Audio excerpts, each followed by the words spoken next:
আসসালামু আলাইকুম, welcome to my channel. আজকে আমরা মাইক্রোসফট ওয়ার্ডে একটি গুরুত্বপূর্ণ টেক্সট বানাবো। যেটা আমরা এক্সেলে করে থাকি মাইক্রোসফট ওয়ার্ডে করতে পারি।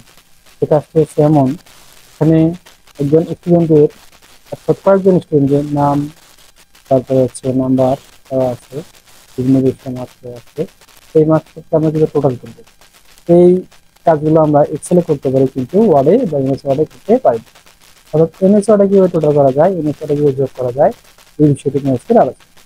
ইমেজারে যোগ করার জন্য আমাদের যে সিরিয়াল নাম্বারে ওয়ার্ড 1 নম্বর সাজানোর কাজ রয়েছে, এটা কাজ যে মার্কসটা বা ফুল মার্কসটা এখানে কাজ করে রেখে আমরা লেআউটে আসবো। আমাদের উপরে যে মেনুগুলো আছে এখান থেকে লেআউটে আসবো, লেআউট থেকে ফরমেট। আমরা যারা মাইক্রোসফট অফিস 1 2007 ব্যবহার করি তারা লেআউট থেকে পাবো।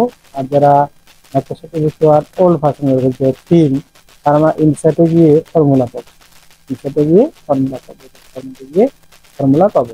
তাহলে আমরা যেহেতু 7 ব্যবহার করতেছি, লেআউটে এসে ফর্মুলা ক্লিক করলে আমাকে ইন্টারফেস চলে আসবে। এখানে লেফট সমান সমান সাম ব্র্যাকেট লেফট, তাহলে আমাদের টোটাল যোগ হয়ে যাচ্ছে। তাহলে আমরা এভাবে সবগুলো যোগ করতে পারি। এটা হচ্ছে আমাদের লেফটে যোগ, লেফটে যোগ হয়ে গেছে। সবগুলো আমরা এভাবে যোগ করতে পারি। এখন দেখা গেল আমাদের উপরে নিচে যোগ, এটা আমরা কিভাবে যোগ করবো? এটা যোগ করার জন্য একই প্রসেসে কাজটা রাখবো, তারপর ফর্মুলা যাবো। এখানে লেফটের যারা অ্যাবভ দেওয়া আছে, সেই অ্যাবভটা আমরা কি করবো? অ্যাবভ মানে উপরে নিচে, অ্যাবভ উপরে নিচে, অ্যাবভ থাকবে অ্যাবভ উপরে নিচে যোগ।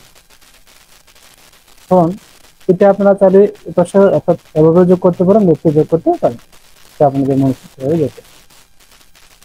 ওকে, তাহলে আমরা এভাবেই সহজে শর্টকাটে মাইক্রোসফট অফিসে যোগ করতে পারবো বা করে থাকি।